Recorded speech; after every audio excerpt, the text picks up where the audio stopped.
चलो, तो आज हम चर्चा करते हैं सबसे पहले किसके बारे में? दर्शन कोण के बारे में। दर्शन कोण है क्या? नाम से ही पता चल रहा है। दर्शन मतलब देखने वाला और कोण मतलब वही एंगल जिसको हम बोलते हैं कोण। इस हिसाब से दर्शन कोण है क्या कि जैसे जब कोई वस्तु हम देखते हैं ना, तो वो वस्तु हमारी आंख पर कोई कोण बनाती है, ठीक है, तो उसे ही हम क्या बोलते हैं? दर्शन कोण। तो लिखेंगे किसी वस्तु द्वारा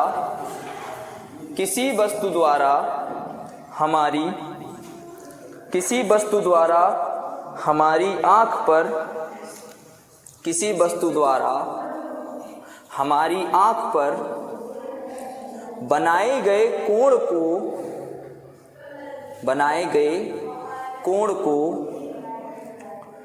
दर्शन कोण कहते हैं। बनाए गए कोण को दर्शन कोण कहते हैं।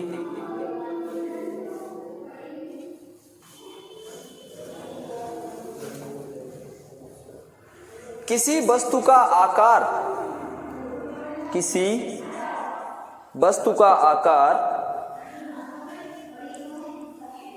उसके दर्शन कोण पर ही निर्भर करता है।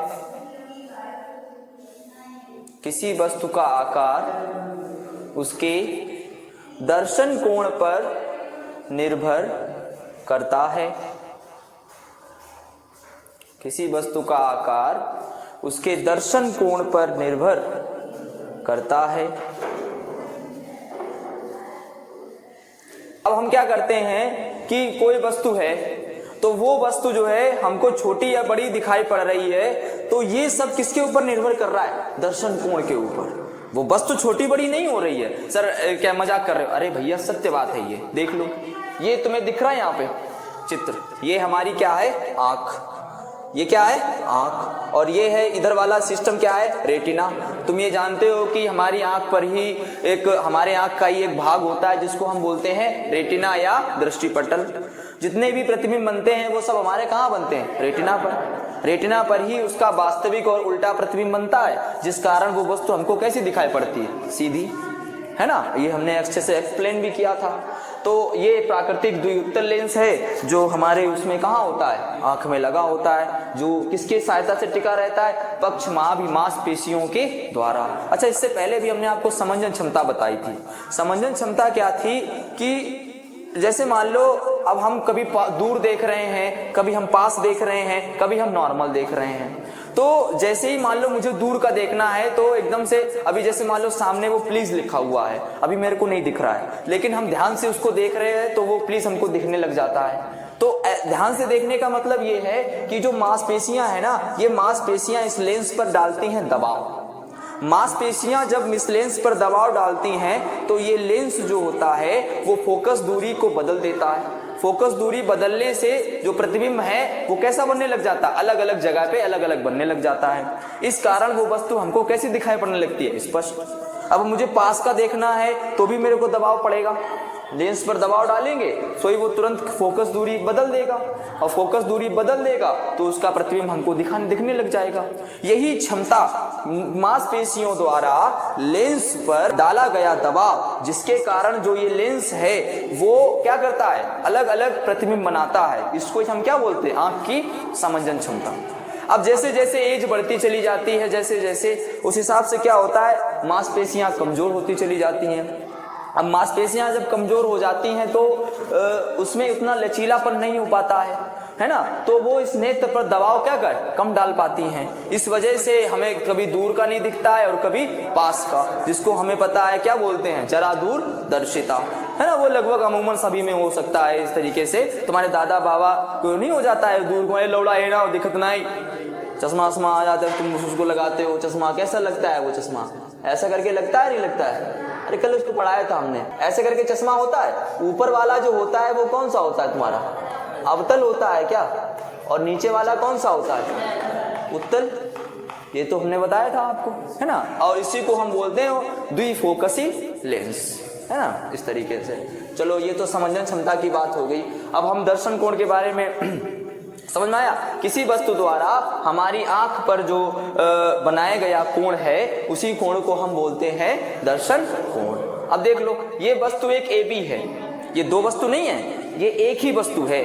ये वस्तु AB रखी हुई है, तो यहां से एक प्रकाश की किरण गई लेंस से होती हुई कहां?